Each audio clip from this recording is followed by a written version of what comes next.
we're not expecting a huge crowd today because we haven't been online. We haven't been online for about 3 weeks, I think. Anyway, here's Gokularani and Hare Krishna Gokularani. Hi, Haribol, Gastapapa, nice to see you all. We can't make out the other devotees. It looks like Narottam, but I'm not sure.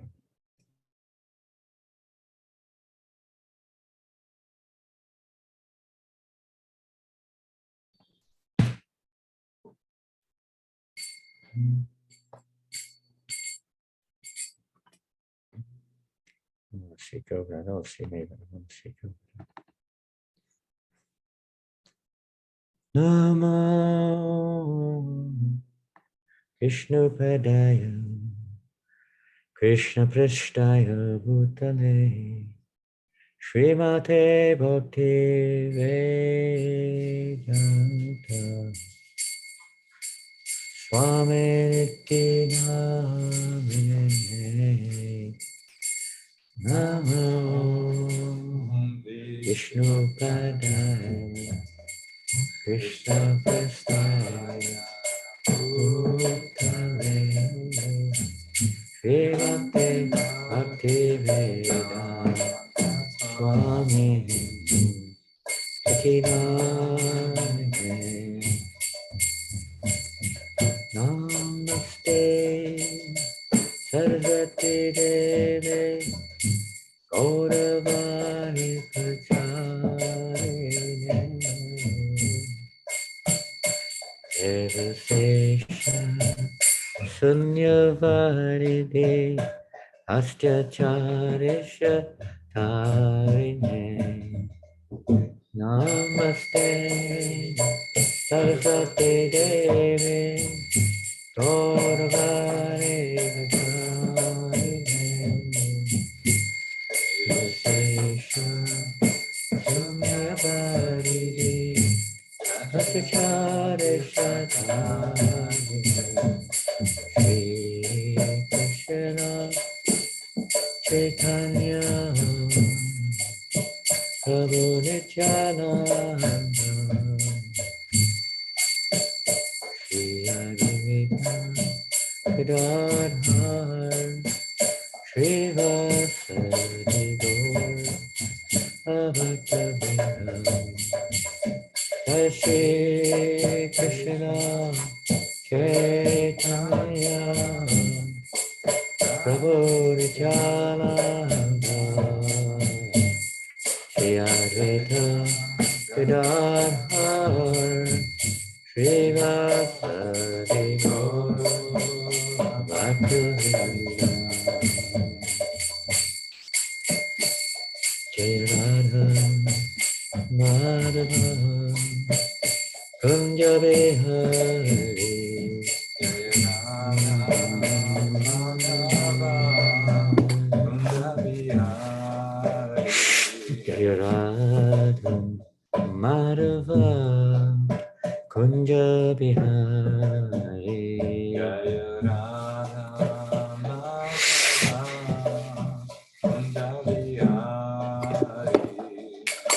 Gopijana Palalapa Girivaradhari Jaya Gopijana Palalapa Girivaradhari Jaya Gopijana Palalapa Girivaradhari Gopijana Palalapa Girivaradhari Yasodanandana Rajajana Ranjana Yasodanandana Rajajana Ranjana Yasodanandana Rajajana Ranjana Yasodanandana Rajajana Ranjana Yamuna Tira Vachari Yamuna Tira Yamuna Tira Vachari Yamuna Tira Vachari Radha Madhava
Hare Rama, Hare Rama, Hare Hare, Hare Krishna, Hare Krishna, Krishna Krishna, Hare Hare, Hare Rama, Hare Rama, Rama Hare Hare. Srila Prabhupada ki jai. Jai Om Vishnupada Paramahamsa. Parivajikacharya Ashtotar Satishla AC. Bhaktivedanta Swami Prabhupada ki. Anantakota Vaishnavrinda ki. Namacharya Shahardakh Thakur ki. Prem Sigaho Sri Krishna Chaitanya Prabhu Nityananda Shri Advaita Gadadhar. Sri Vasadi Gaura Bhaktivinoda ki. Sri Sri Radha Krishna Gopa Gopinath. Shamakund Radhakund Giri Govardhan ki. Sri Vrindavan Dham ki. Sri Mayapur Dham ki. Ganga Maya ki. Jamuna Maya ki. Tulasi Deva ki. Bhakti Deva ki. Samaveta Bhaktivinoda ki. Lord Chaitanya's Harinam Sankirtan ki. Brihat Madanga ki. Srila Prabhupada ki. Shri Shri Gaur Nitai ki. Shri Shri Krishna Balaram ki. Shri Shri Radha Govinda Marpa ki. Giraj Maharaj ki. Agoda Premanandi. All glorious to the assembled devotees. All glorious to the assembled devotees. All glorious to the assembled devotees. All glorious to Sri Guru and Sri Radha. All glorious to Sri. Namo Vishnu Padaya Krishna Prasthaya Bhutale. Srimate Bhaktivedanta Swami Tiname. Namaste Saraswate Devi. Gauravani Pacharine Nivasesha Srimati. Pastachadri Shatani. Jai Shri Prabhupada. Om Namo Bhagavate Vasudevaya. Om Namo Bhagavate Vasudevaya. Om Namo Bhagavate Vasudevaya.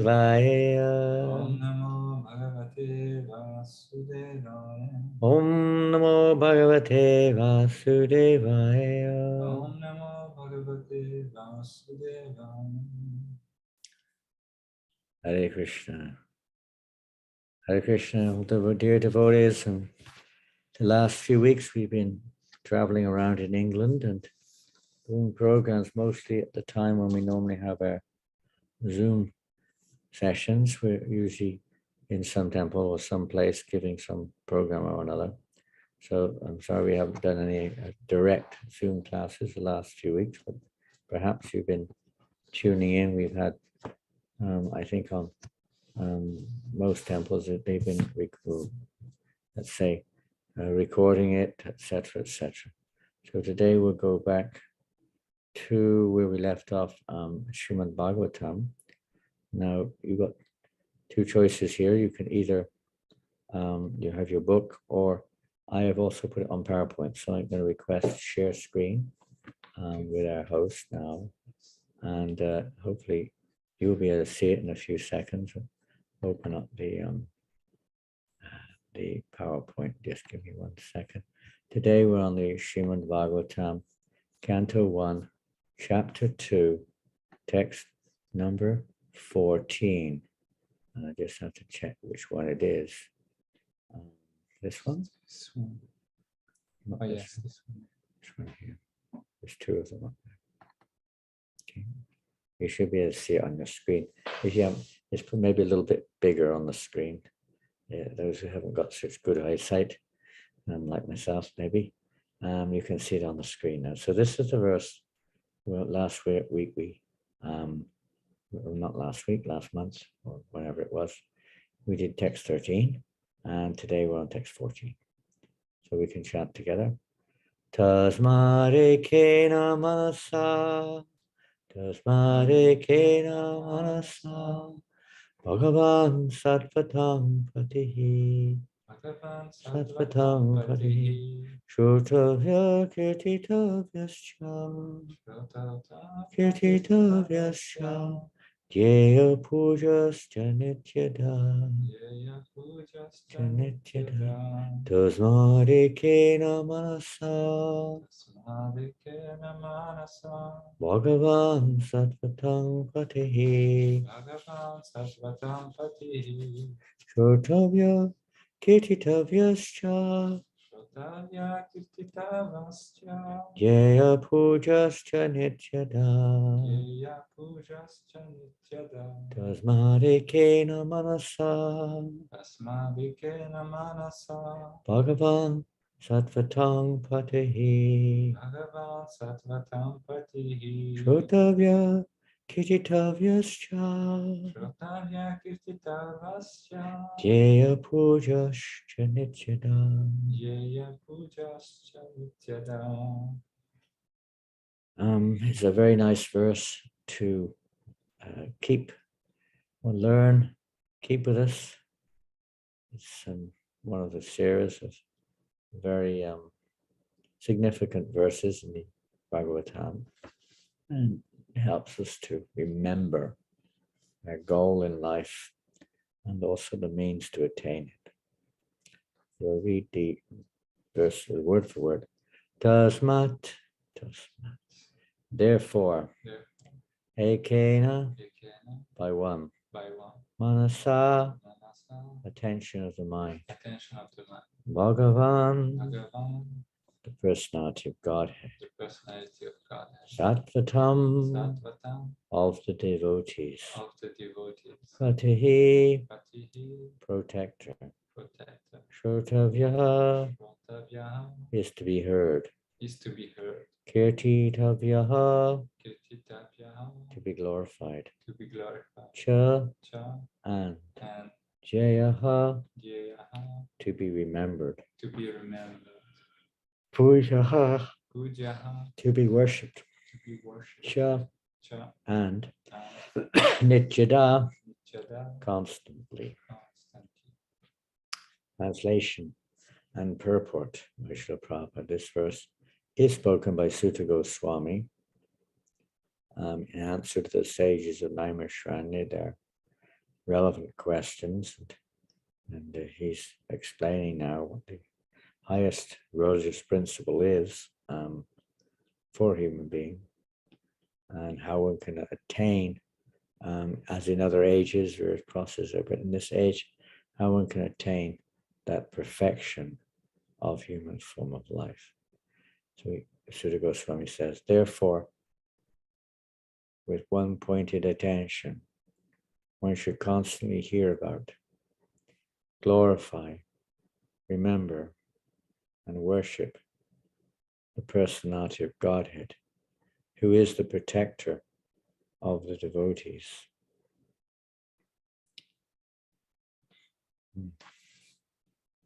And in the purport, we find Srila Prabhupada here. If realization of the absolute truth is the ultimate aim of life, it must be carried out by all means. In any one of the above mentioned castes and orders of life, the four processes, namely glorifying, hearing, remembering, and worshipping, are general occupations. This is nothing really to do with what we do in terms of our occupation. Although the occupation, of course, can be a good support for our service, both practically as well as emotionally. Emotionally in the sense that one rightly situated is more likely to be a little more peaceful in mind, more satisfied in that sense, without too many disturbances in one's world around one. But whatever one's situation, whatever occupation, even if we're not engaged according to our propensities, even if we're not engaged at all in the sense in an occupational activity per se, the principles are still the same. The four processes of namely glorifying, hearing, remembering, and worshipping, these are always there, a basic standard of devotional and practice. Kirtan, Shravanam, Smaranam, and whatever form our worship takes. It may take various forms. Whatever type of worship it is, it must be there. Whether it's daily worship hour, it could be daily worship and other services, Sankirtan, whatever form it may be of worshiping the Lord. Sankirtan is Kirtan. So worshiping specifically here refers to the one's home or temple, having an altar and offering one's foodstuffs to the Lord, offering arti, whatever is within one's means, but some form of worship should be there for everyone. It may just be a picture, but something should be there. At least we should offer our food to the Lord. So much is more than that we can do, more the merrier. But these are general occupations, and anyone can do, even a child can do. Without these principles of life, no one can exist. But of course, Prabhupada is using this in terms of ordinary dealings as well as devotional dealings. Activities of the living being involve engagements in these four different principles of life. Especially in modern society, all activities are more or less dependent on hearing and glorifying.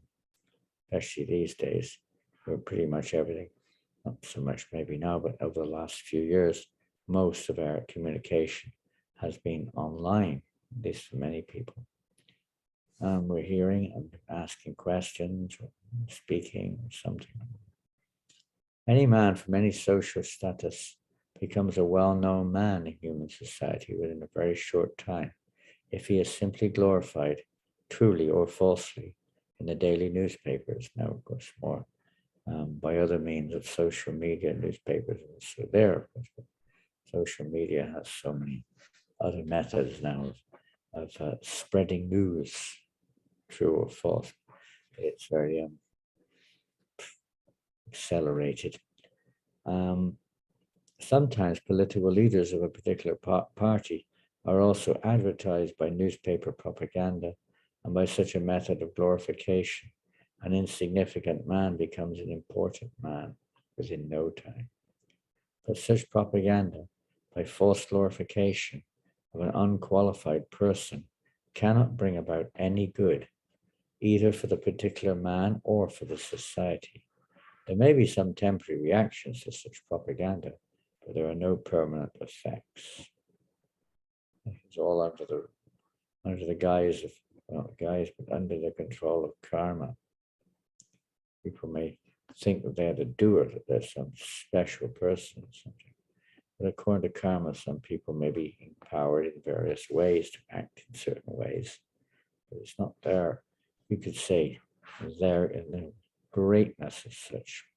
The greatness is when they utilize that empowerment in the service of Krishna.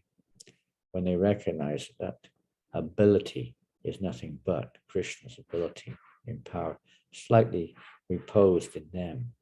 And according to the will of the Lord, they may be able to, perform acts which seem miraculous to other people around them, or other people around them aspiring to the similar thing, worship them accordingly. But whatever power we may have, whatever beauty we may have, whatever knowledge, strength, whatever it may be, even renunciation, everything has its origin in Krishna. We're just temporarily, you could say, endowed with such qualities in this lifetime. Because the negative qualities are also due to karma. Ultimately, they're a perversion of positive qualities. Just like in relation with Krishna, there are direct and indirect relationships are there. The indirect relationships do have a part to play in, let's say, spicing the direct relationships, like spices have an important part for most people anyway, salt, pepper, different things, in enhancing the taste of the food. They're not the food itself. You can't live on spices alone. If someone gives you a meal which is comprised completely of spices, it's not going to be very savory. It's not going to be maybe savory, not very satisfying. And certainly everyone will not be able to sustain oneself on such a menu. Nothing but salt, pepper, chilies, cumin seeds, hing, and whatever else you like, mustard, etc., etc. No food, no vegetables, no rice, no nothing, just spices. So that obviously doesn't work. So when the indirect natures, anger, fear, all these different things, tend to dominate, then you have a really serious problem. Or they're expressed in the wrong place. Just like if you put salt in sweet rice or in milk, it's completely incompatible. So sometimes the indirect nature is manifested in situations when it's not meant to be. There is a place for anger, there is a place for fear, and so on and so forth, a healthy place.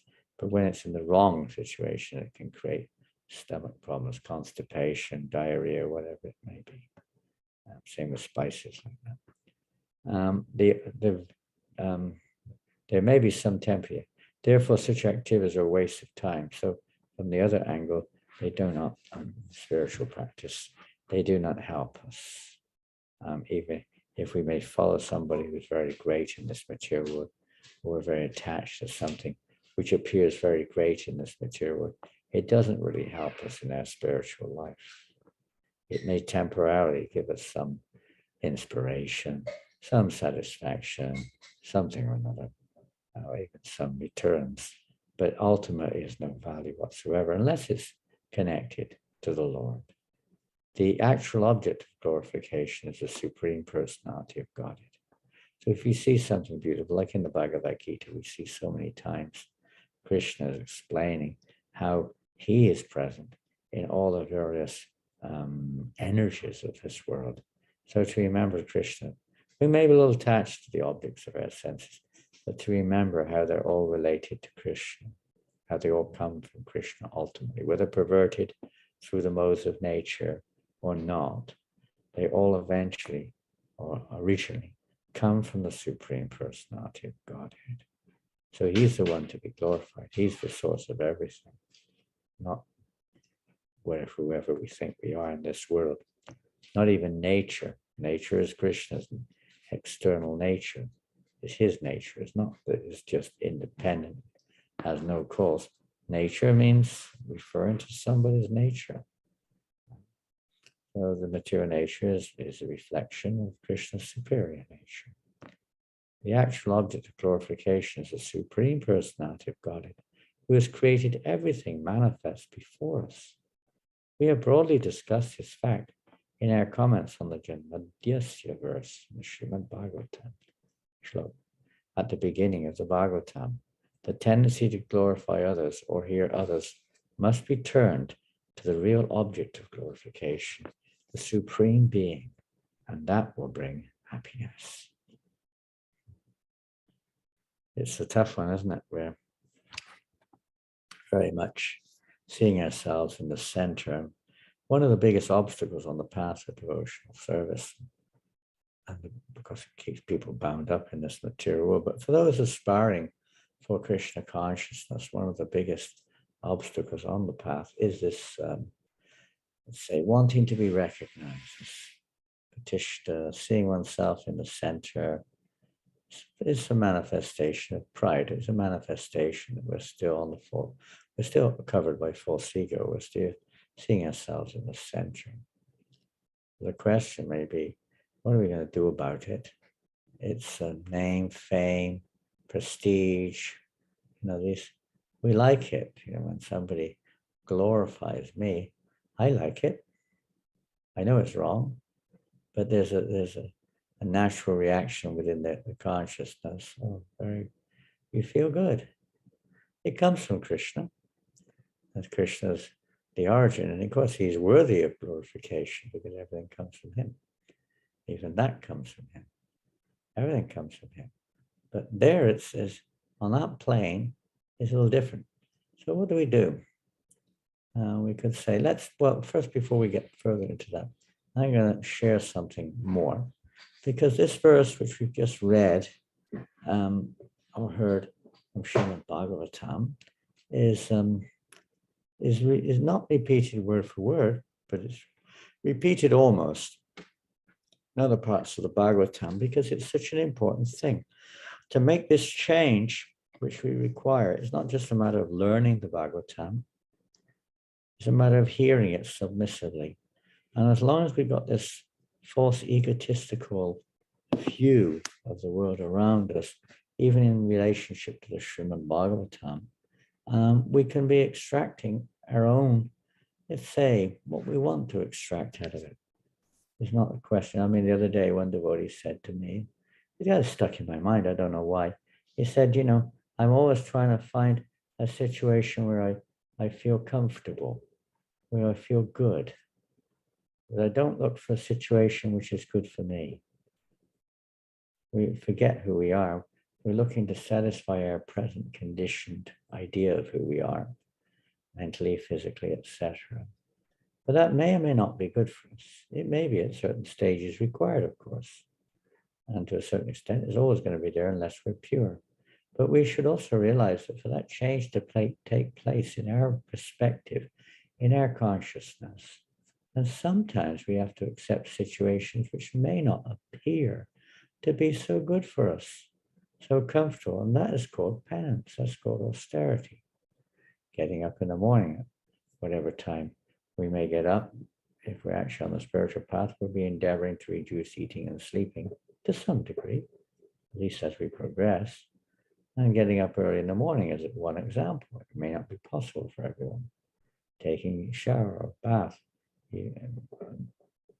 just offering all the food to Krishna before we eat it, before we even think about eating it. These are austerities.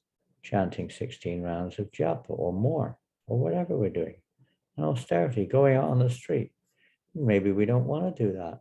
Exposing ourselves to the public. Maybe they'll say something unpleasant to us. Maybe we'll get in trouble. Maybe it's hard for my mind. These things are austerities, but we have to use our common sense. We can't imitate. We may get some direction what austerity is appropriate, but the principle of penance is absolutely required. Without penance, which is the very heart of the Lord, penance means to actually, and I could say in its original root form, means to put Krishna in the center, to always be acting for the pleasure of Krishna. So in this world, our penance may not be consciously, we may not be so consciously aware of that, but when we're engaged in these activities are activities which can gradually transform our perspective, or our perception of ourselves and the world around us, and so on and so forth, in relationship with Krishna. Gradually, Krishna is helping us. So I'm going to share screen now. I'm not going to share screen, excuse me, yes, I am going to share. Where have I gone here? Getting lost on the screen, there we go. And this is a very famous, I don't know how that came up next. It's not supposed to come up next. Not quite sure how that happened. It was a mistake. This one here, this verse from the second canto, is a similar theme. And this is right at the beginning of the second canto. So Sutta Goswami, in the first canto, Sutta Goswami is speaking mostly. And the verse which we read today was spoken by Sutta Goswami, emphasizing this important point, how we must always, worship here and glorify and remember and worship the personality of Godhead with one pointed attention. It's not just mechanical, with our mind somewhere else, or doing other things at the same time. You can do that also if your occupation requires it. You can still glorify Krishna whilst doing other things, no doubt. But specifically, we have eventually, at least wherever we can, have our sadhana, our japa, whatever, as much as possible with one pointed attention. We're trying to hear the sound of the holy name or hear Bhagavatam. Now, this verse also spoken by Sukadeva Goswami is one of the first verses in response to the question of Parikshit Maharaj, who asked, what is the duty of a man at the time of death? What should he be thinking about? So he makes it quite clear, because Parikshit Maharaj was on the verge of death. So what should we be thinking so we can avoid not just the pain or the misery, but the causes of that misery? And most people think the causes of the misery are some virus or some disease or some enemy or something, but they're not. Causes of our disease are our own false ego. Causes of our suffering are our own false ego, seeing ourselves in the center. This can be transformed by this process. Tasmad bharata sarvatma Bhagavan Ishvaro Harihi Shrotavya Kiritavyascha Martavyascha Chatavayam. O descendant of King Bharat, one who desires to be free from all miseries must hear about, glorify, and also remember the personality of Godhead, who is the super soul, the controller, and the savior from all miseries. What a nice verse in the second canto. One to make a note of. You can make a note of that. Maybe you want to learn that one too. At least remember it. Remember the principle. If you desire to be freed of all miseries, this is the process. It may not seem to be the goal, but it's the process of becoming free of miseries. Kleshagni, one of the first stages in the execution of pure devotional service. One must hear about, glorify, and remember the personality of Godhead, who is the super soul, controller, and the savior from all misery. No one else can save us from miseries. We may try, we may try to cross the ocean, by Prabhupada says, by holding onto a dog's tail. Maybe for a little while, the dog will go down with us after a while. Anyone in this material world is in the same boat, basically. They may for a temp, it's like we're in a quicksand. The term quicksand is like some mud that you sink into, it sort of sucks you into it. And someone else is higher, they're not so down as you are, and you grab hold of them. So maybe you go down a little slower, but you still go down. We may take shelter of all, which we obviously do, of medical aid and this aid, but we're still going down. And so are those giving us the aid. Everyone's going down. Only Krishna can take us out of this material ocean, no one else, out of this quicksand. So, yeah, such important verses to remember. This is the process. It's not just something we do because we like it. It's not just something we do because of whatever reason it may be, some other motivation.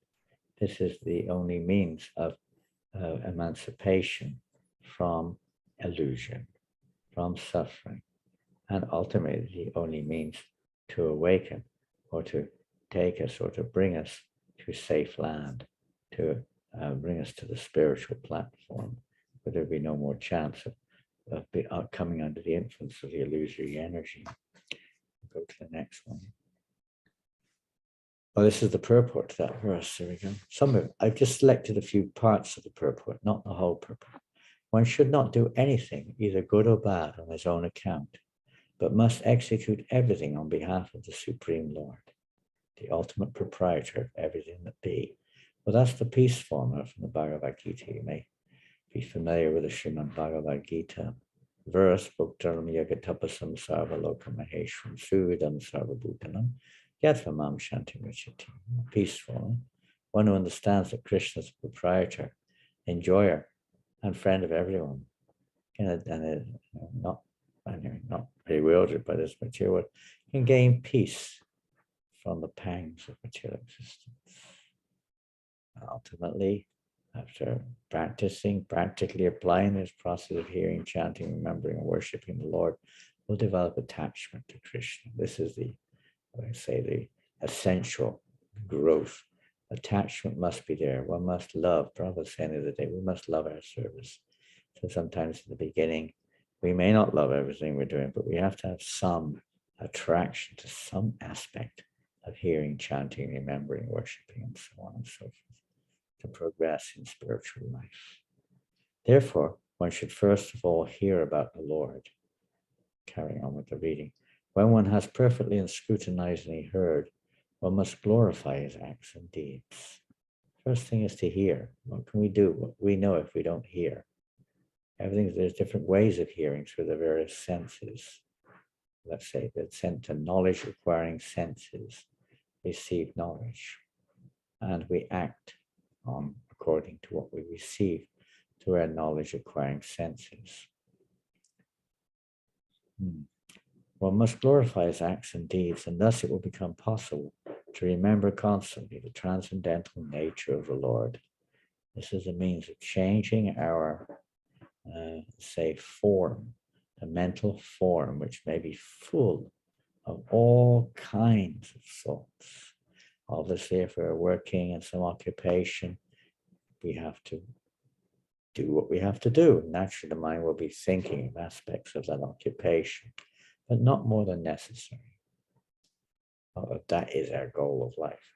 We may be a family person, so naturally we're going to be thinking about our family and everything else that goes along with it, but not more than necessary.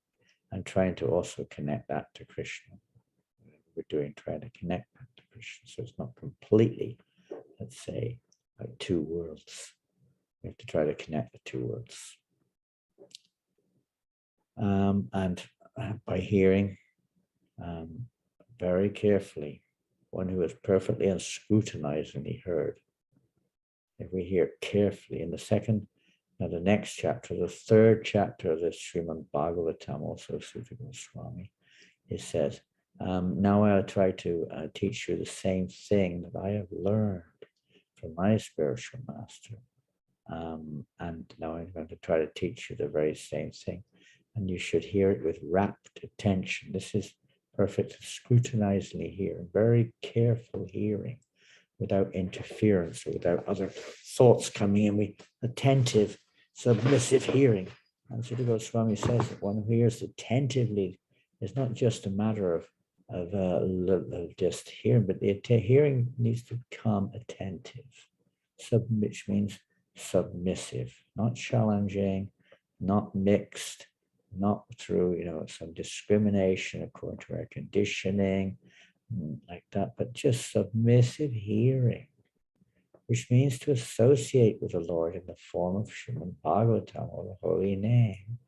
Everything comes, the Lord purifies our hearts and our way we see the world, and so on and so forth, and our attractions for the temporary objects of this world can subside the more we submissively hear the sound of Bhagavatam. So we may not understand it, we may not agree with it from our present false egotistical position, but by submissing and hearing of the subject matter, the heart becomes purified of all of these various anarthas, these various upadhis, false identities, the various attachments which we have in this material world and so on, become purified by exposing ourselves to the sound vibration of the holy name. And this should be, of course, ultimately it should be constant hearing. We may not be able to do that, but as much as we can. Bhaktivinoda Thakur says, for grihastas, working people, it means whatever time we have, we try to hear and chant about Krishna. Don't waste our time. For Bhakti Siddhanta Maharaj, Srila Bhakti Siddhanta Maharaj gave 64 rounds, and that was primarily for his grihastas, not for his renunciates, because they were already engaged, should be, in full devotional service. Whereas for grihastas, they're generally speaking, working people, family people, social commitments may be there. So he gave the 64 rounds for his grihasta disciples, particularly. Everyone could, but specifically for his grihastas. And why? One grihasta said, Guru Maharaj, I don't have time to finish my rounds, I'm so busy. And Bhakti Siddhanta Maharaj said, I know what busy you are. So much gossip. You have so much time for social media nowadays. Gossip, gossip, gossip. Most of it not very significant. You have so much time.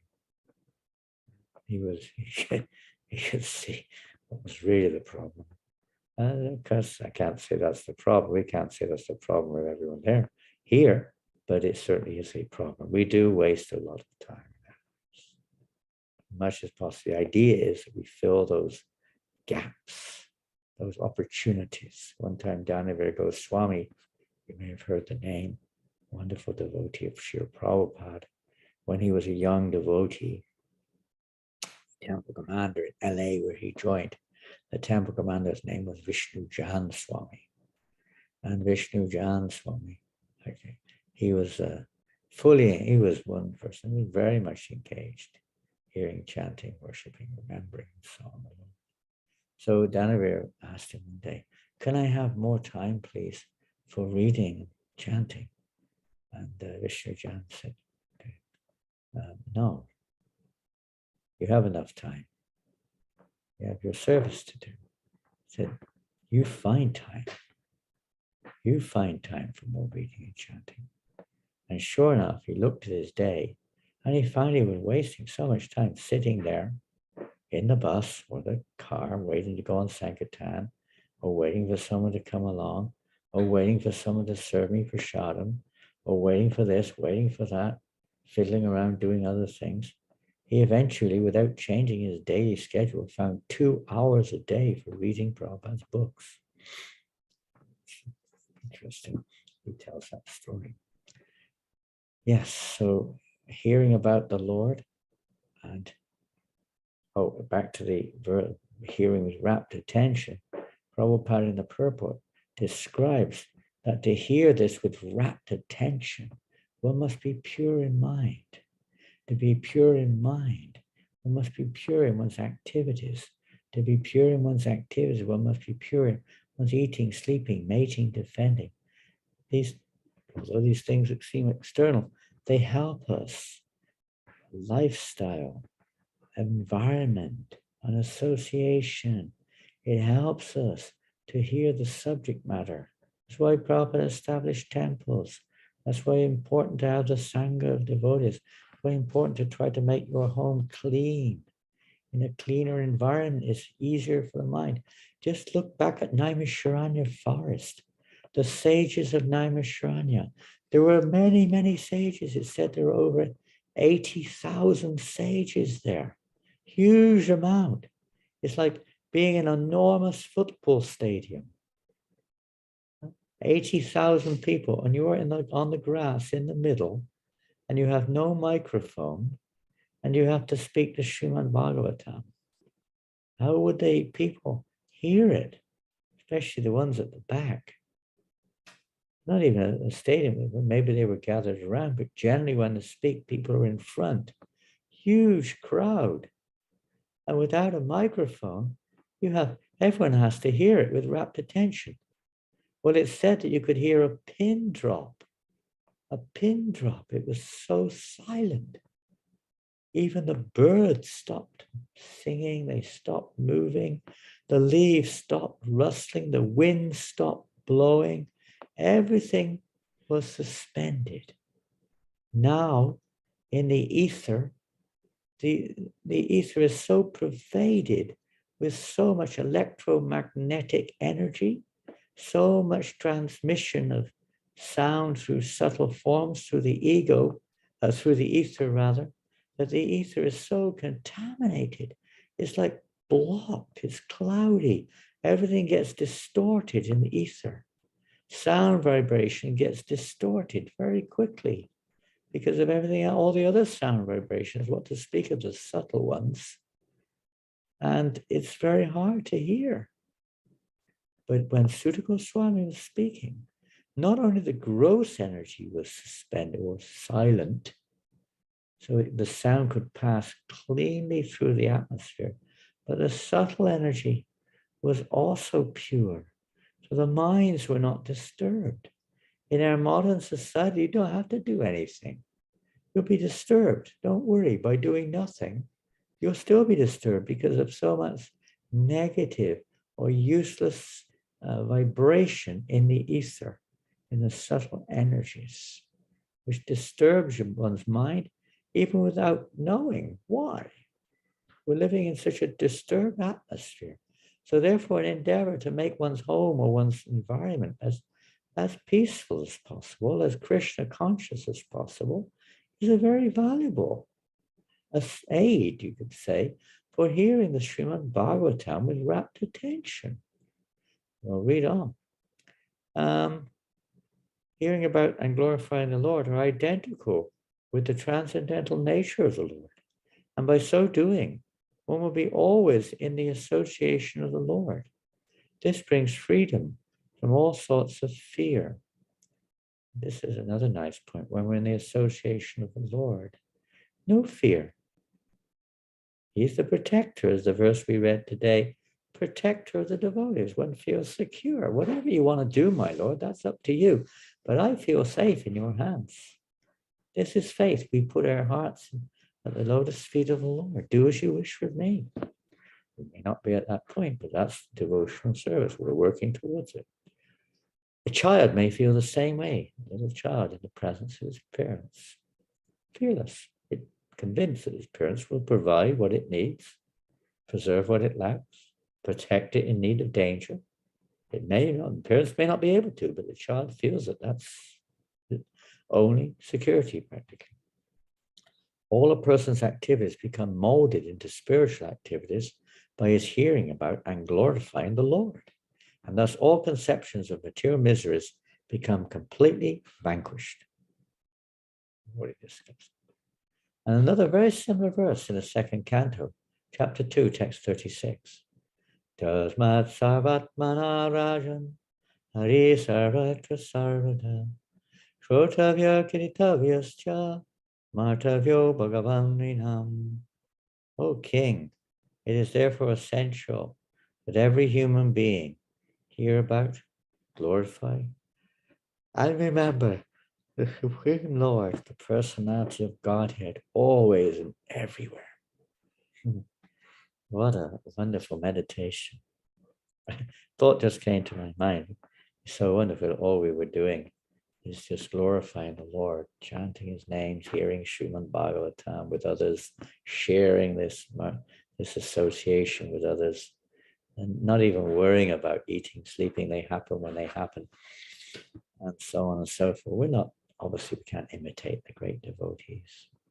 Such a nice meditation to be always in that situation of constantly hearing about glorifying the personality of God wherever we are. Prabhupada emphasizes many times, wherever we go, whatever we do, we should chant Hare Krishna as much as we can. Keep chanting. Prabhupada also describes this will help us to overcome this false ego, although it may still be there. By continuing to chant and chant more, this helps us to overcome that false ego, which tends to accompany us, let's say. It's always there on our path, wanting to be recognized, wanting our own comfort zones, wanting others to recognize that, and so on and so forth. We don't like to be chastised, we don't like to be corrected, we think we know it all, or whatever. Different aspects of the false ego may be there.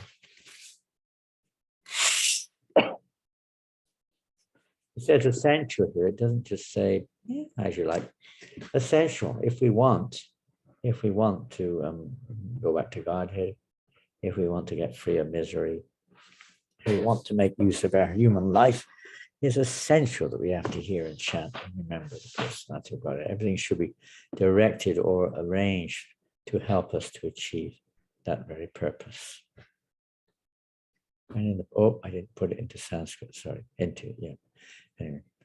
Srila Sukadeva Goswami begins this verse with the word tasmat, or therefore, because in a previous verse he has already explained there is no auspicious means for salvation other than the sublime process of Bhakti Yoga. The Bhakti Yoga process is practiced by the devotees in different methods like hearing, chanting, remembering, serving the lotus feet of the Lord, worshipping, praying, rendering service in love, becoming friendly, and offering all that one may possess. All 9 methods are bona fide methods, and either all of them, some of them, or even one of them can bring about the desired result for the sincere devotee. But out of all the 9 different methods, the first one, namely hearing, is the most important function in the process of Bhakti Yoga. Without hearing sufficiently and properly, no one can make any progress by any of the other methods of practice. So hearing is the most important, Shravanam, Kirtanam, the most important of all the processes, hearing, chanting. Because chanting has to be there before we can hear, but we're not chanting, we're hearing someone who is chanting. So from our point of view, hearing is the most important. We have to hear from the right source attentively, then the change of heart will take place. And for hearing only, all the Vedic literatures are there. Blocking the screen. They are there compiled by authorized persons like Vyasadeva, who is a powerful incarnation of Godhead. And since it has been ascertained that the Lord is the super soul of everything, he should therefore be heard and glorified everywhere and always, because he is everywhere and he is always. That is the special duty of the human being. Other forms of glorification are only temporary, so one only gets temporary results. We glorify some famous person or whatever it is, or ourselves. And that is a temporary, if at all, if you want to call it a benefit, it's only temporary. It has no permanent effect. It doesn't help reduce the whirlpools, it said, of material existence. We're still stuck in the whirlpool going around this samsara cycle. When the human being gives up the process of hearing about the all-pervading personality of Godhead, he becomes a victim of hearing rubbish transmitted by man-made machines. Rubbish transmitted by man-made machines. Like now, when Prabhupada was saying this, he was referring to those at the moment where we had televisions, radios, whatever, not many others came with phones, telephones, maybe some other things, telegrams. I remember when the telex, there was a thing called, you probably even know what it is, there was a machine called a telex machine, which came out in the 70s, and people were starting to communicate with each other by telex, a very mechanical means. You have this machine, you type into this machine, and the person at the other end kind of gets it. It comes out on their machine. It was quite, quite crude. And one GBC member said, "Should we install these in all our temples?" Prabhupada said, "No, it will simply increase the gossip between you all." So what to speak of mobile phones? Goodness me, 99.9% probably gossip, other than occupational interactions, but it's mostly gossip. People are looking for attention, especially in our world where we have such an unnatural interaction and an unnatural lifestyle. And it's been more or less solidified by our modern means of communication. We communicate on the mobile, we don't even see each other. Even people sitting next to each other sometimes send text messages to each other. It's amazing.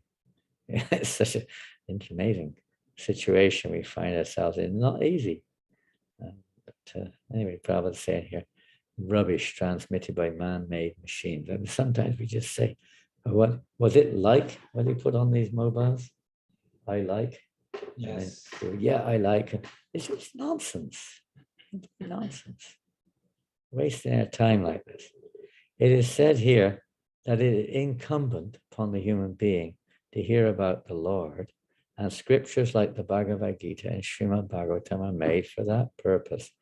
Anarto Pashamam Sakshat Bhakti Yoga Tokshite, Sutta Goswami says that there's the miseries of the living entity are nothing to do with the living entity.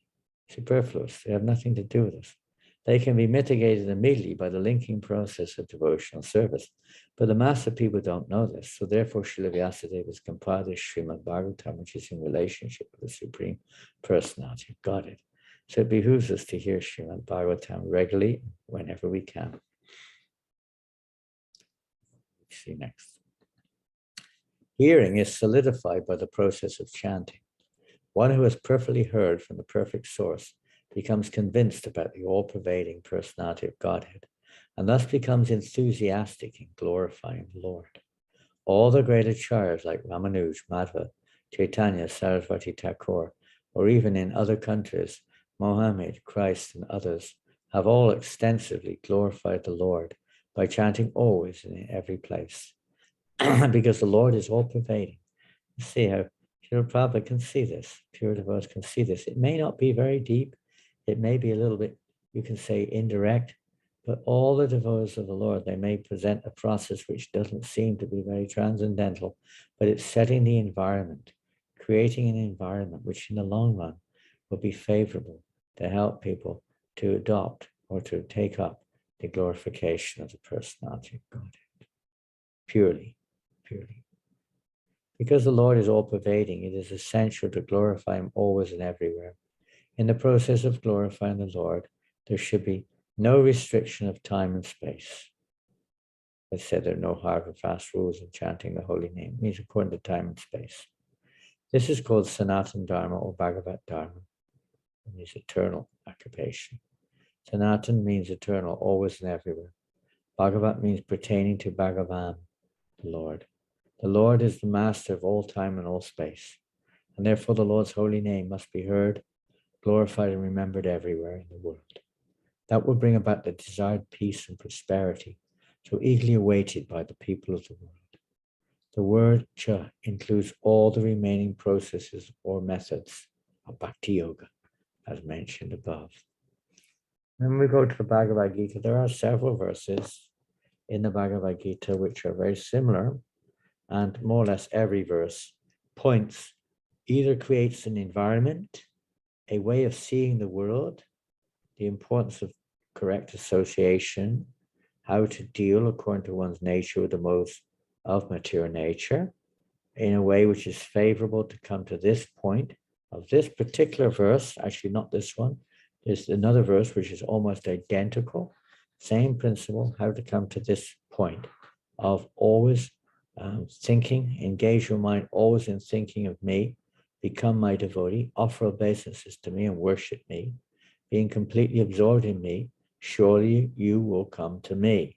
So this is the 9th chapter, the last verse of the 9th chapter of Bhagavad Gita. Manmana bhavamad bhakto madhyaji mam namaskuru mami vaishyasi vaivam atmanam matparayanaha. Exactly halfway through the Bhagavad Gita, this verse is spoken by Krishna, and at the end he speaks almost the same verse to emphasize this is the real perfection of the Bhagavad Gita. It's called the Paribhashya Sutra, the verse which contains the actual essence of the teaching. The whole purpose of the Bhagavad Gita is to come to this point, to actually thinking always of Krishna, worshipping him, being devoted to him, and so on. This is the point. The Bhagavad Gita comes to that point in Bhagavatam, particularly as the subject matter, which is that remembrance of Krishna. In the purport, again, I've selected, I think maybe not, but I've selected certain points from these purports. One should therefore engage his mind in the eternal form, the primal form of Krishna. With conviction in his heart that Krishna is the supreme, he should engage himself in worship. There are hundreds of thousands of temples in India for the worship of Krishna, and devotional service is practiced there. When such practice is made, one has to offer obeisances to Krishna. One should lower his head before the deity and engage his mind and his body as active as everything. By lowering your head, bowing down, this is, maybe we don't want to. Why should I bow down to anyone? When we do it mechanically, of course, it's better than nothing, but it's not necessarily with sincere feeling either. Just ritualistic. But part of the process of coming out of our egotistical, self-centered perspective of the world is to do this as an austerity. When you go into the temple or leave the temple, and devotees bowing down, when we offer prasadam, every time bowing down. Just last week or two ago at the Bhaktivedanta Manor, Boy George was there. You may never have heard of him. I don't know. He is maybe still a famous musician. And he came to Bhaktivedanta Manor and he gave a concert, kind of a concert, in the new Haveli building at Bhaktivedanta Manor. Hundreds and hundreds of devotees and guests were there. And he spoke a little bit, but mainly he sang the Hare Krishna mantra, and he got everyone jumping up and down. He jumped into the audience and jumped with them. He's 60 years old. He was jumping also with the devotees. He's a little unusual. He's a little extraordinary, but he's very much attracted to devotional service, and especially to chanting the holy name of Krishna. So there's another good example. He's not quite so famous as George Harrison, but very famous musician in his time for sure. And he was singing his song. He had one famous song, perhaps it was written in the 80s, I don't know. It was called Bow Down, Mr. Hare Krishna, Hare Ram. There were other lines to it, of course, but that was like one of the theme line, bow down, Mr. Hare Krishna, Hare Ram. You know, he did a great service. He said he wrote that song after he went to Radhakund, Govardhan. He became inspired and he took bath in Radhakund. And after that, he felt inspired to write this song, Bow Down, Mr. Hare Krishna, Hare Ram. So he was extremely happy to be with devotees. He's a devotee. So this way you can glorify, according to your occupation, you can glorify the Lord by seeing somehow or another. Of course, in his position, it's more, you could say, more spreading. He's a famous person, so we can spread it like that. But it doesn't matter, whatever we're doing, somehow or another in our service to glorify Krishna, whatever situation we're in. We may be very little, small folk, but whatever we can do, we glorify the Lord. Let's see, where are we? Yes. Conviction in his heart that Krishna is the supreme. There are hundreds and thousands of temples in India. Devotional service is practiced there. When such practice is made, one has to offer obeisances. Yeah. One should lower his head before the deity and engage his mind, body, and activities, everything. Bow down, Mr. That will make one fully absorbed in Krishna without deviation. This will help one transfer to the Krishna Loka. One should not be deviated by unscrupulous commentators. One must engage in the 9 different processes of devotional service, beginning with hearing and chanting about Krishna. Pure devotional service is the highest achievement of human society. And then the other verse, the Paribhasya Sutta, which is at the end, almost word for word, not exactly, but very much so. Manmana bhavamat bhakto madhyaji mam namaskuru. Mamme vaishasi satyang te patijane priyosi me. Always think of me, become my devotee. Worship me and offer your homage unto me. Thus you will come to me without fail. I promise you this because you are my very dear friend. This is final, practically speaking, that's Sarvadharma Prajagya, of course, but this is the surrender. This is the mood of the surrender. It's always worshiping, thinking of Krishna, remembering Krishna, and so on. Surrender to Krishna. Doesn't have any other shelter other than Krishna, ultimately. Krishna is our only. This is humility. Prabhupada described it as humility, when to understand there's nothing really in this world that exists except for Krishna's mercy. This is humility. The material world is also Krishna's mercy. We may see it differently, but it is. He's given us. This comes from him. We wanted separation, so he's given us separation. It's his mercy. Everything is Krishna's mercy. To see it like that. This is humility. Fighting on the battle of Kurukshetra, it's Krishna's will. Humility basically means to adopt Krishna's will. It is not a question of artificial manifestation of so-called humble qualities. Trying to be humble.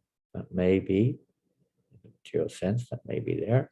It may accompany our practice of devotional service, but it's not genuine humility, as and until we see Krishna in the center. As and until we see everything's meant for the pleasure of Krishna, not for my own pleasure. That comes automatically when we please Krishna. Automatically. As we feed the stomach, we're automatically nourished. If we water the root of a tree, the tree automatically flourishes. So like that, when we put Krishna in the center, and everything else is satisfied. Yavan Arta Udapani Savatak Samplitavike, Krishna says to Arjuna, all purposes served by the tiny reservoirs are served by the great reservoir. Tiny pond is served by the great reservoir of water. Similarly, one who knows the purpose behind the Vedas, all the purposes of the Vedas are revealed. Who has achieved the goal of the Vedas. To know Krishna. It's the goal of the Vedas. Always think of me, become my devotee, worship me and offer your homage unto me. Thus you will come to me without fail.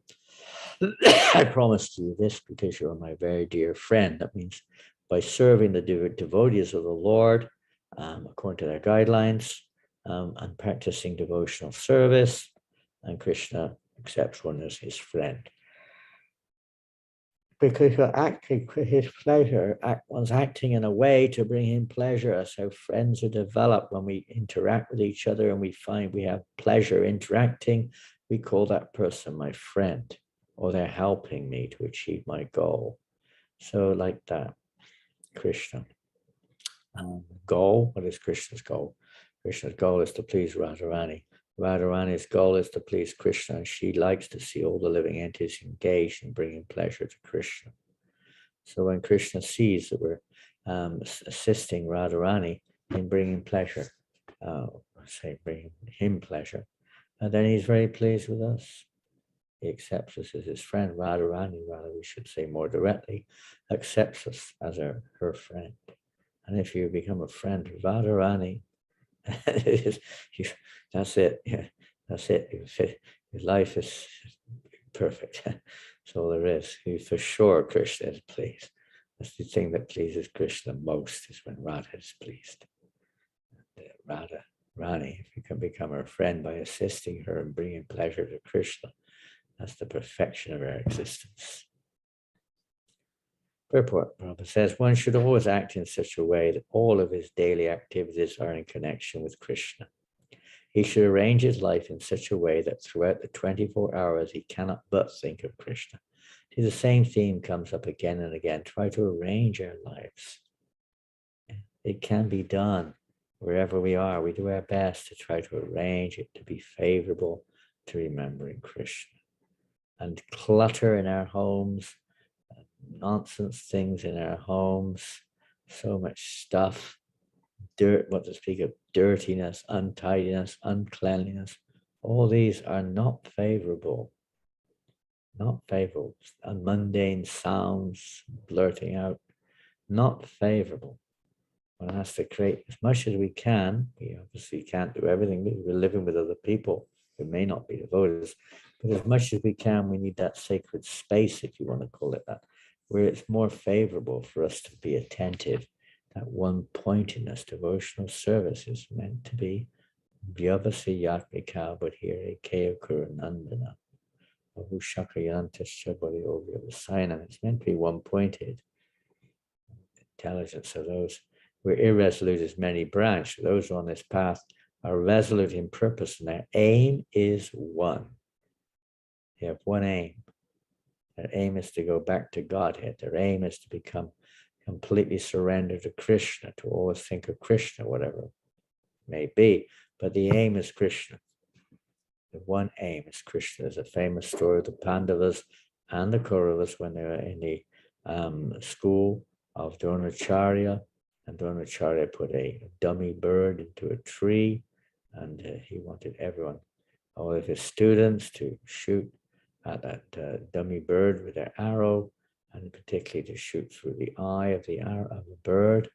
And one by one they would come up, but before they shot, he would ask them, "What do you see?" He'd say, "I see." "What do I see?" "I see the tree." "What else do you see?" "I see, no, I see the eye." "What else do you see?" "I see the bird." "I see the tree," like that they would say. And when he came, one by one they came up and he dismissed them. Then he came to Arjuna. "What do you see?" He said, "I see the eye of the bird." "What else do you see?" "I see the eye of the bird." "What else do you see?" "I see the eye of the bird. I see nothing else." One pointedness. One pointedness. Focus. That doesn't mean we're blind followers. It means we see everything in relationship with Krishna. Try to mold our lives in that direction. So Prabhupada goes on, he should arrange his life in that way. And the Lord's promise is that anyone who is in such pure Krishna consciousness will certainly return to the abode of Krishna, where he will be engaged in the association of Krishna face to face. This is most confidential part of knowledge is spoken to Arjuna because he is the dear friend of Krishna. He become a friend of the devotees. One of the limbs of devotional service, to be a friend. And that means being friends with devotees. Being friends according to our relationship, acting pleasingly to those around us. This most confidential part of knowledge. Everyone who follows the path of Arjuna can become a dear friend of Krishna and obtain the same perfection as Arjuna. These words stress that one should concentrate his mind upon Krishna. the very form with 2 hands carrying a flute, the bluish boy with a beautiful face and peacock feathers in his hair. There are descriptions of Krishna found in the Brahma Samhita and other literatures. One should fix his mind on this original form of Godhead, Krishna. One should not even divert his attention to other forms of the Lord. The Lord has multi-forms as Vishnu, Narayan, Rama, Varaha, etc. But a devotee should concentrate his mind on the form that was present before Arjuna. Concentration of the mind on the form of Krishna constitutes the most confidential part of knowledge. And this is disclosed to Arjuna because Arjuna is the most dear friend of Krishna's. This is the highest meditation, Krishna, that beautiful bluish form of the Lord. And there are so many descriptions of Krishna in the Bhagavatam, Chaitanya Charitamrita, and other scriptures, nectar of devotion.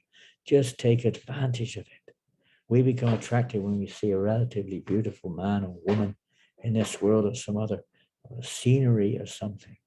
But it's nothing. It's just a little tiny drop. Krishna says, all the beautiful things you see in this material world are but a drop of my splendor. Just a speck. Not even a drop, just a speck of Krishna's glorious word of beauty. We have to hear about Krishna. And in the Bhagavad Gita, I just put this in as a verse to learn. It's a good verse to learn, to remember us in this regards, how we can in our daily lives mold our lives a little bit more towards, let's say, remembrance of Krishna. Tasmat sarveshu kalishu mammanusmara yudhyacha. Mayapita mano badhir, mame vaishyasya sanshaya. Therefore, Arjuna, one should always think of me in the form of Krishna, and at the same time carry out your prescribed duty of fighting. With your activities dedicated to me, your mind and intelligence fixed on me, you will attain me without a doubt.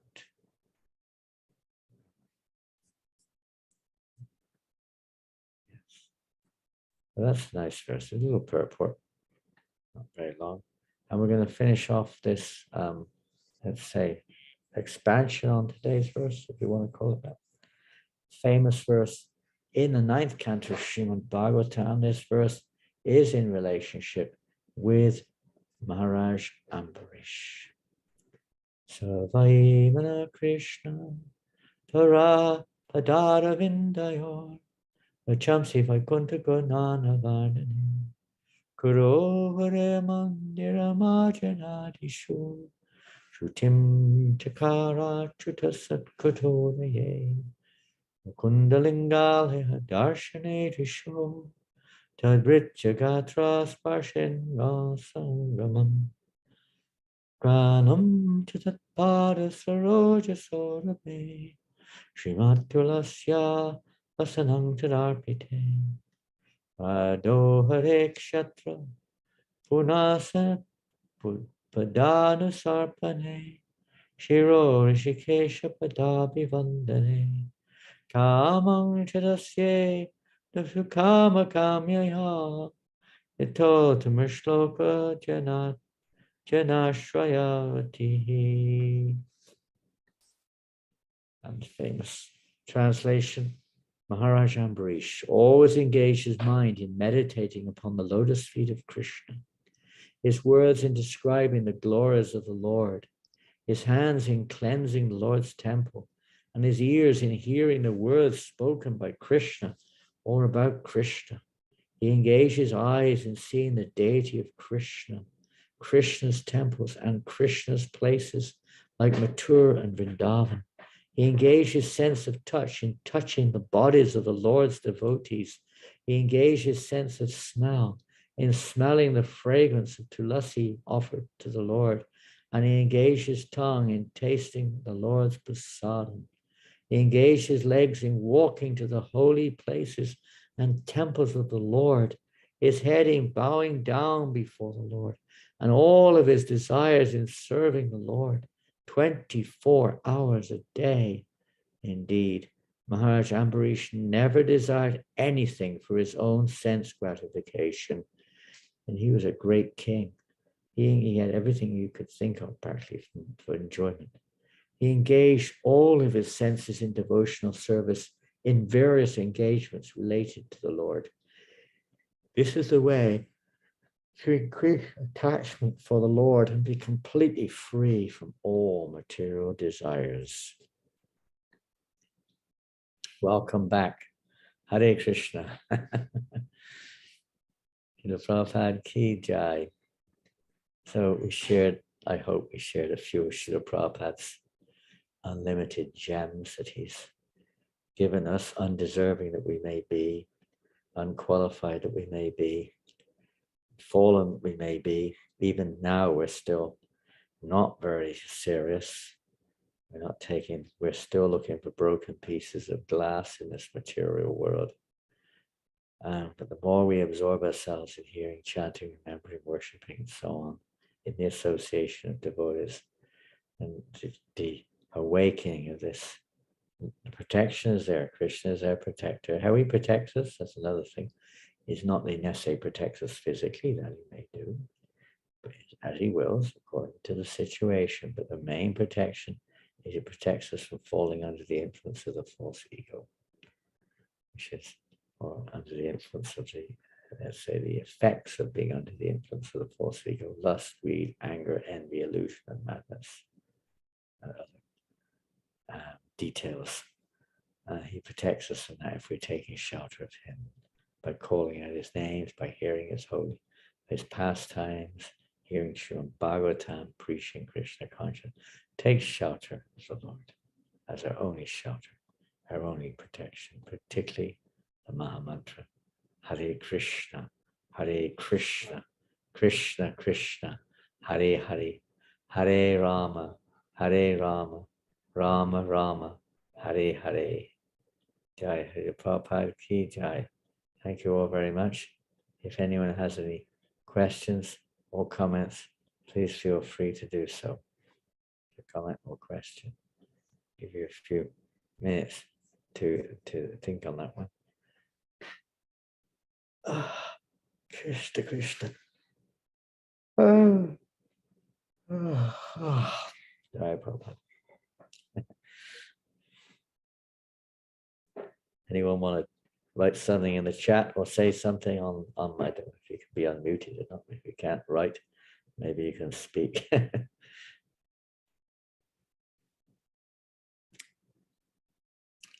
Pure devotees, that's their business, is to always try to remind us. Pardon? Somebody's asking something on verbal or verbally. Nicholas? Haribo, Nicholas.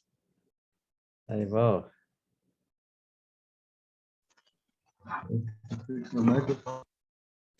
Well, what to do if we can not properly associate with devotees, and we rather stay at home, or because in Bhagavatam it's mentioned that only Kanishta Adhikaris go into the temple, and as Madhyam we should just preach.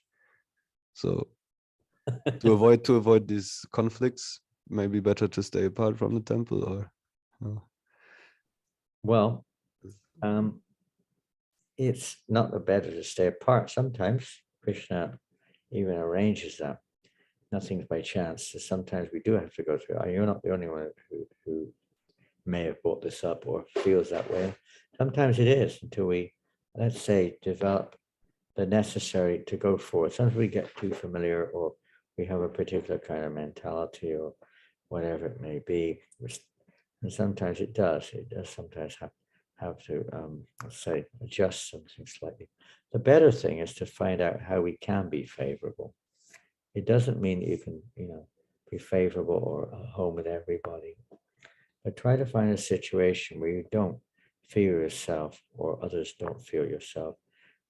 Say, creating any kind of incompatibility, any kind of disturbance of any kind. Try to find those situations where you do feel, you have some, even if it's just being quiet, or even if it's just hearing, or just rendering some service of some practical sort. Eventually we have to come to this platform. So the better thing is not to just run away or just lock oneself up.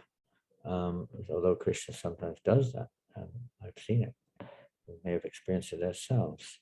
Now, the better thing is to inquire, what is it that I'm doing? From those we're with, you have to see. You don't go to those you're not with. You have to go to those you're with. What is it that I need to do? Can you give me some advice how I can become, let's say, more compatible?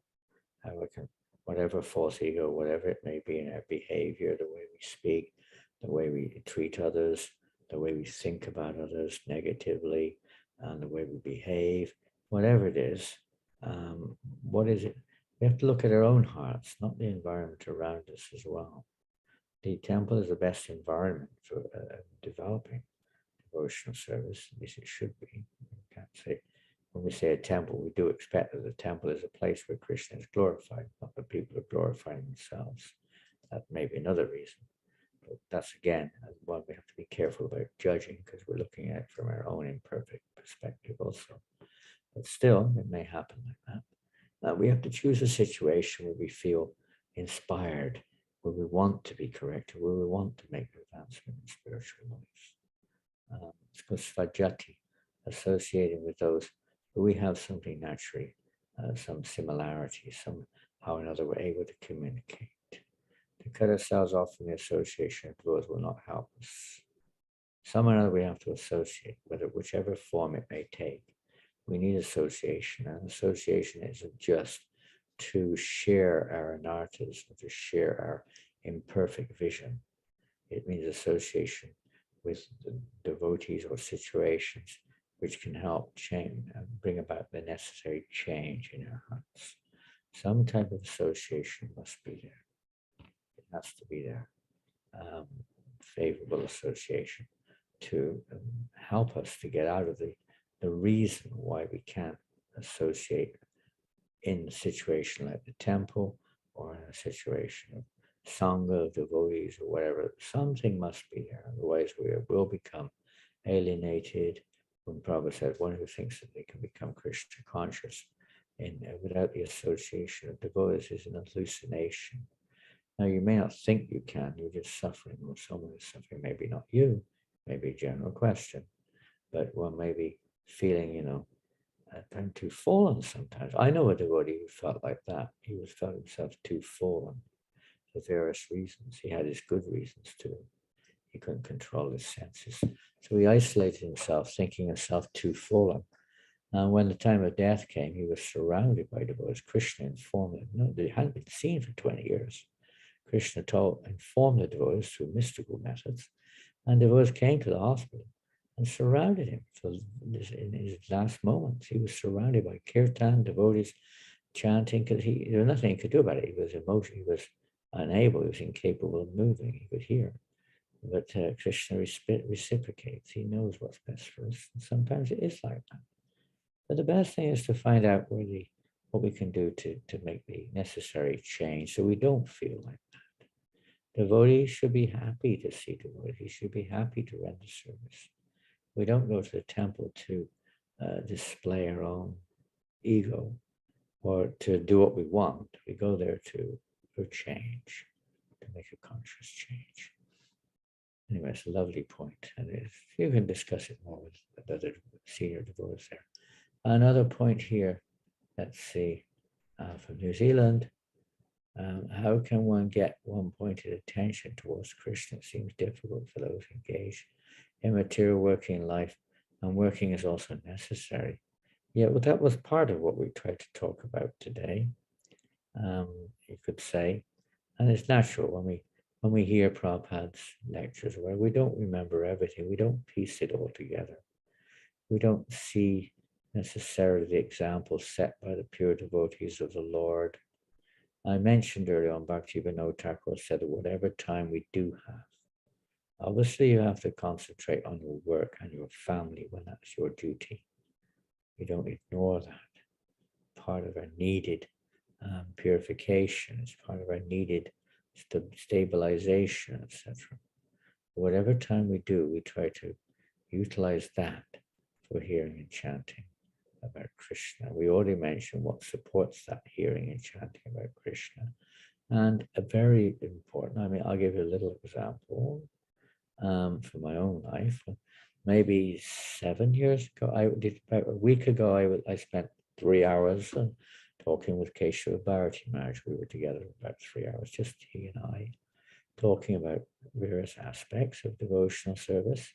But I remember I related to him my experience 7 years previously was the only previous time, or the most previous time probably, when we sat together for an extended period of time.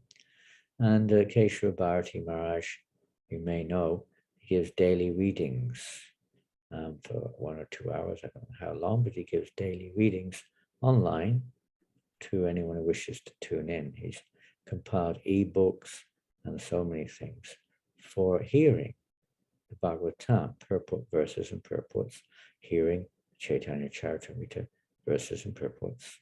And he's a very expert narrator, very clear, not too fast, and very fluent in English, not the Bengali or Sanskrit, just the English.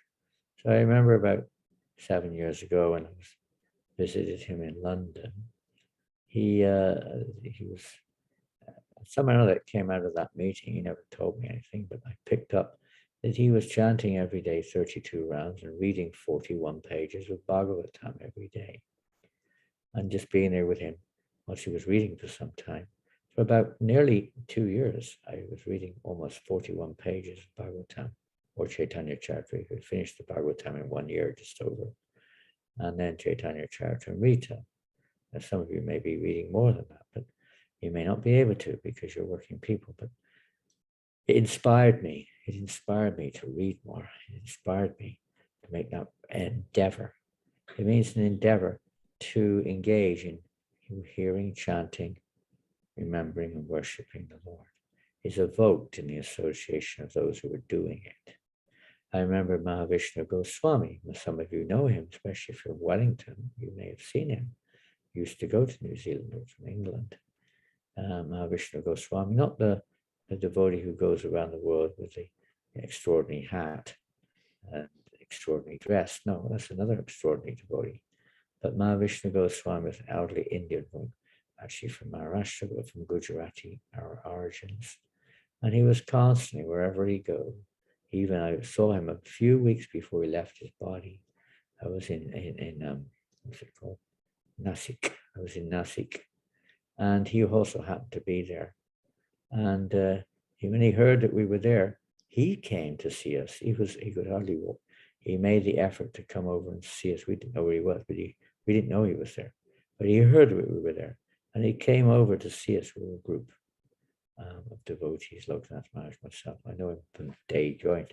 We're a very close relationship. And he came over and he just came over, and it was just suddenly you were transported into another world. We were just surrounded. So it just felt like you were in Naimisharanya or something. It was just everyone's mind just suddenly became thinking of Bhagavatam. It's just like in the forest of Naimisharanya, because there was no interference. And Sutta Goswami's words were heard by one and everyone because the atmosphere was clear, he was clear, they were clear. So these pure devotees, they can create that bubble in which we can actually feel Krishna's presence. We start to become serious about chanting and hearing. But we also have to be serious. We have to be a little bit serious. You have to be a little bit sincere to take advantage of that. Sometimes we think I've got more important things to do. Sometimes we're thinking of trying to find fault or interpret. Sometimes we're thinking I should be speaking, whatever it may be. Sometimes our mind, we're still attached to it, drags us away from that point. But in the association of those who have that one-pointedness, Srila Prabhupada, read the Lilamrita, see how one-pointed he is, and so on. Association to develop that or imbibe that one-pointedness. You can pray also. Next one. I don't know.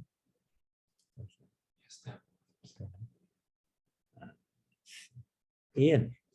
Hare Krishna, Ian. Nice to hear from you. It's last time we've done it. Really shows me how to try to increase. Thank you for making that. See, at least Danavir Maharaj has maybe helped at least one of us in today's session to think a little bit more seriously about how we can work on that path towards one-pointedness by filling up those little gaps a little bit more.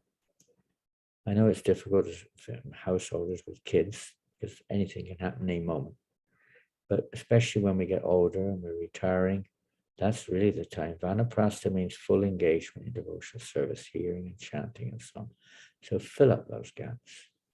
And Pada, Hare Krishna. What is the difference between ego and false ego? Yeah, ego means our actual designation, Krishna Das. False ego means Godas. We think we're the servant of the senses. We identify with the body. We don't think we're the servant of the senses. But rather we're on that platform. We are serving the senses. We're on the bodily platform of life, identifying with that which is not Maya. That is called false ego. We think we're men. We think we're women. We think we're Hindus. We think we're Christians. We think we're this, doctors, lawyers, man, old, young, animal, bird. This is false ego. That is not our identity. That's a false ego is natural. Ahankara, we have our akara, our real identity. Ahankara is our false identity. Thinking we're not. And how to cure that? Sarvupadi vinimuktam, tatpadavena nirma rishikena rishikesha bhakti sevujite. Same process. We cleanse away the upadis. Upadis means these false designations.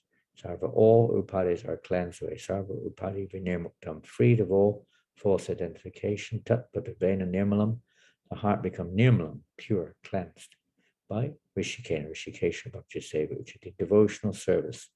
So we're using our senses in the service of Rishikesh, the master of the senses. This is the process of devotional service to make this change from false ego to real ego. Understanding our eternal constitution as Gopi Bharta Pada Kamalam, Dasa Dasa Dasa Anudas. Hare Krishna, thank you. Did not want pranams to everyone from myself. Hare Krishna, thank you. Thank you, Priyank. Hare Krishna. Priyank and Priyanka. Hare Krishna. Jai. India. I think that's it. Wonderful. So try to, whatever's left for your day, try to remember Krishna. Before you go to bed at night, try to hear about Krishna. When you wake up in the morning, try to remember Krishna, have a tape playing. Or if you, I don't know how you do it, but you, maybe these audio books, it's beautiful to hear, or some tape of Prabhupada lecturing, or some kirtan of Prabhupada. Hear from the pure devotees of the Lord their words. The words of Srila Prabhupada in his books are living. They're alive. They're Prabhupada's ecstasies. They're Prabhupada's presence there. Hear carefully. Regularly and carefully will come in time. Do your best, but hear regularly. Try to keep hearing, and eventually it will come. So thank you all very much. We'll finish there. We'll have a kirtan to end today's session, and I'll let you know through Rasikananda Prabhu as soon as possible when we'll be able to have another one. I can't say when it will be because my schedule is as it is, and you never know what's coming next. Hare Krishna.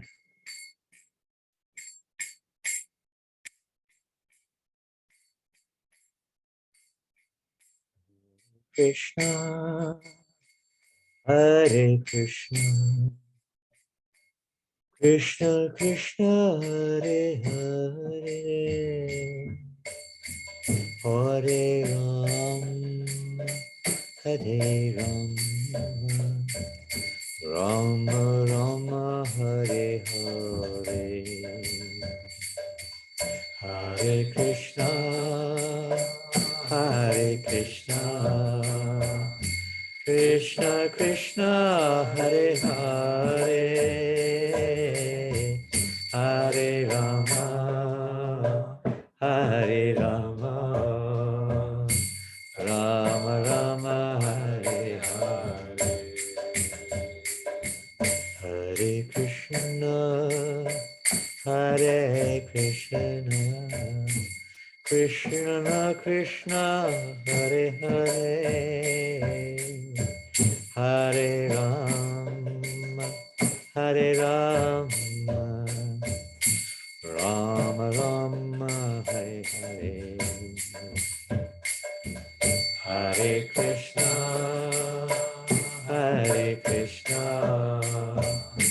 Krishna Krishna Hare Hare Hare Rama Rama Rama Hare Hare Hare Krishna Krishna Krishna Hare Hare Hare Rama Rama Hare Hare Hare Krishna Krishna Krishna Hare Hare Hare Rama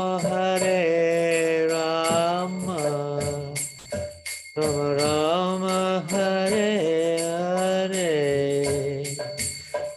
Hare Hare Krishna Krishna Krishna Hare Hare Hare Rama Rama Hare Hare Hare Krishna Krishna Krishna Hare Hare Hare Rama Rama Hare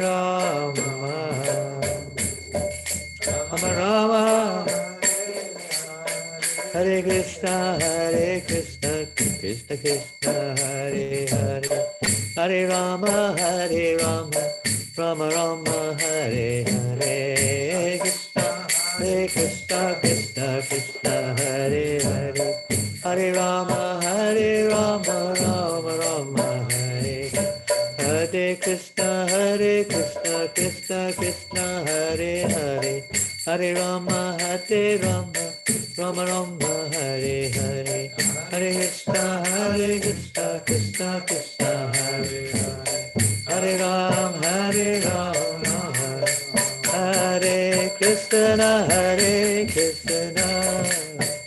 Krishna Krishna Hare Hare Hare Rama Rama Rama Hare Hare Krishna Krishna Krishna Hare Hare Hare Rama Rama Rama Hare Krishna Krishna Krishna Hare Hare Hare Rama Rama Rama Hare Hare Krishna Krishna Krishna Hare Hare Hare Krishna Krishna Krishna Hare Hare Hare Rama Rama Rama Hare Hare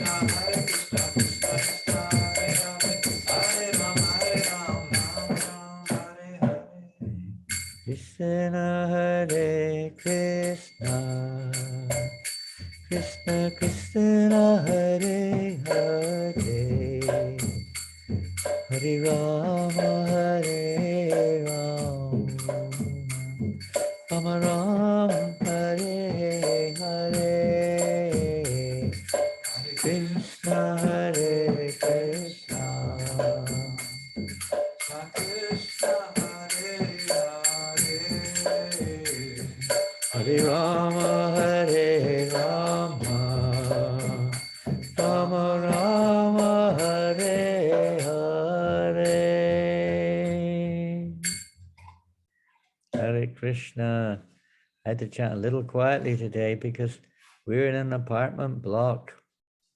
And in the apartment block, it is only 10 o'clock Sunday morning in Paris. And I think at 10 o'clock Sunday morning is still, we will find that the many citizens are still fast asleep. So I know Jeev Jago is our, you could say, our business, but not everybody understands it quite yet. The real Jeev Jago is wake up, come out of the darkness into the light. Tamashi Mam Kamaha. Don't stay in this darkness of material illusion. Come out of the darkness by chanting and hearing and worshiping and remembering the personality of Godhead, who is the protector of the devotees. Come out of that darkness. He protects us from going back into the darkness if we take shelter of Krishna by chanting his holy names, hearing Srimad Bhagavatam, Bhagavad Gita, nectar of devotion, etc. Jai, Srila Prabhupada ki jai. Gaur Premanande. Haribo, Haribo, Haribo, Haribo. Haribo. Haribo, Haribo. Haribo. Haribo, Krishna Maharaj, Hari Bol. Gurudev Ji, Jai. Hare Krishna. Haribo.